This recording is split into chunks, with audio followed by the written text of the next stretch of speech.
যখন আপনার সাথে কেউ খারাপ আচরণ করে আপনার অবশ্যই তখন খারাপ লাগবে, আর যখন কেউ ভালো আচরণ বা ব্যবহার করবে আপনার তখন ভালো লাগবে।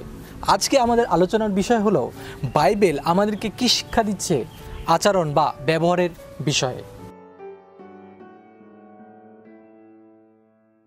কিন্তু পবিত্র আত্মার ফল হলো ভালোবাসা, আনন্দ, শান্তি, সহ্য গুণ, দয়ার স্বভাব, ভালো স্বভাব, বিশ্বস্ততা, নম্রতা ও নিজেকে দমন। একজন বিশ্বাসী হিসাবে বা প্রভু যিশুর অনুসারী হিসাবে কোন ধরনের আচরণ আমাদের প্রয়োজন, এই বাক্যটা আমাদেরকে শিক্ষা দিচ্ছে। আমরা যদি দেখি, প্রথমে বলছে পবিত্র আত্মার ফল হলো ভালোবাসা। আমাদের মধ্য থেকে যেন ভালোবাসা প্রকাশিত হয়, লোকেরা যেন আমাদের কাছ থেকে ভালোবাসা পায়। দ্বিতীয় যে বিষয়টি নিয়ে আলোচনা করা হচ্ছে এখানে, সেটা হচ্ছে আনন্দ। আমাদের জীবনে যদি আনন্দ না থাকে তাহলে কিন্তু প্রভু যিশু আমাদের মধ্য থেকে প্রকাশিত হবে না। এরপরে শান্তি। অনেক অশান্তির মধ্যে এই পৃথিবী রয়েছে, কিন্তু তার মধ্যে যখন আপনি শান্তিতে থাকবেন দেখবেন অনেক কিছুই পরিবর্তিত হতে থাকবে।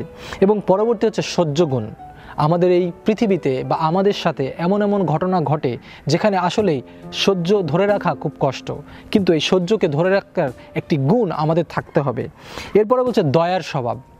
দয়া আমাদেরকে দেখাতে হবে লোকদেরকে, কারণ প্রভু যিশু তিনি বলেছেন দয়া দেখাতে, এবং আমরা যেন সেই দয়া লোকদেরকে দেখাই। এরপরে বলছে ভালো স্বভাব। যেই স্বভাবগুলো রয়েছে ভালো স্বভাব, সেই স্বভাব যেন আমাদের মধ্য থেকে প্রকাশিত হয়। তারপরে বলছে বিশ্বস্ততা। আমরা অনেক সময় লোকদেরকে বিশ্বাস করা থেকে দূরে থাকি, অনেক সময় আমরা ভয় পাই, কিন্তু বিশ্বস্ততা যেন আমাদের মধ্যে থাকে, এবং আমরা যেমন লোকদেরকে বিশ্বাস করব ঠিক আমাদেরকেও যেন লোকেরা বিশ্বাস করতে পারে, সেই বিশ্বস্ততা আমাদের জীবনে অর্জন করতে হবে। এরপরে বলছে নম্রতা, যা খুবই গুরুত্বপূর্ণ। যদি নম্রতা না থাকে তাহলে জীবনে এগোনো খুব কঠিন ব্যাপার। তাই আমাদের নম্রতা দেখে যেন লোকেরা প্রভুকে জানতে পায়। এবং তারপরে বলছে নিজেকে দমন রাখা। এমন এমন বিষয় রয়েছে এই জগতে বা আমাদের আচরণের মধ্যে এমন এমন বিষয়গুলো রয়েছে যা আমরা অনেক সময় দমনে রাখতে পারি না। তার মধ্যে হতে পারে রাগ, তার মধ্যে হতে পারে আমরা গালাগালি দিয়ে ফেলি, বা তার মধ্যে অনেক কিছু থাকতে পারে। তাই নিজেদেরকে দমনে রাখার জন্য আমাদেরকে প্রভুর সান্নিধ্যে এবং এই বাক্য অনুসারে চলতে হবে। তোমার নিজের চোখে জ্ঞানী হয়ো না, সদাপ্রভুকে ভক্তিপূর্ণ ভয় করো, মন্দ থেকে দূরে যাও। আমাদের অনেকের মধ্যে এই প্রবণতা রয়েছে যে আমরা অনেকেই আমাদের নিজেদেরকে অনেক জ্ঞানী মনে করি। এই ধরনের আচরণ কখনোই ভালো নয়, এবং বাক্য আমাদেরকে বলছে আমাদের আচরণ যেন সদাপ্রভুতে ভয়পূর্ণ ও ভক্তিপূর্ণ হয়। তোমাদের পাপ স্বভাবের মধ্যে যা কিছু আছে তা ধ্বংস করে ফেলো। তাতে আছে সব রকম ব্যভিচার, অশুচিতা, কুবাসনা, মন্দ ইচ্ছা এবং লোভ, যাকে একরকম প্রতিমা পূজা বলা যায়। এর আগে আমরা দেখেছি কোন কোন ধরনের আচরণ বা স্বভাব আমাদের জন্য দরকার, আর এখন আমরা দেখছি কোন ধরনের আচরণ বা স্বভাব আমাদের কাছ থেকে দূর করতে হবে। বাক্য এখানে আমাদেরকে বলছে এই ধরনের পাপের স্বভাব যেন আমরা ধ্বংস করে ফেলি। তা হলো ব্যভিচার। ব্যভিচার যেন আমরা না করি, অশুচিতা, কুবাসনা, মন্দ ইচ্ছা এবং লোভ, এই ধরনের বিষয়গুলো আমরা যেন আমাদের জীবন থেকে বা আমাদের যে চরিত্র বা আমাদের স্বভাব থেকে যেন আমরা দূরবর্তী করি। প্রভু যিশু নিজেই বলেছেন অন্যের প্রতি তোমরা সেই রকম ব্যবহার করো যেমনি অন্যের কাছ থেকে তোমরা পেতে চাও।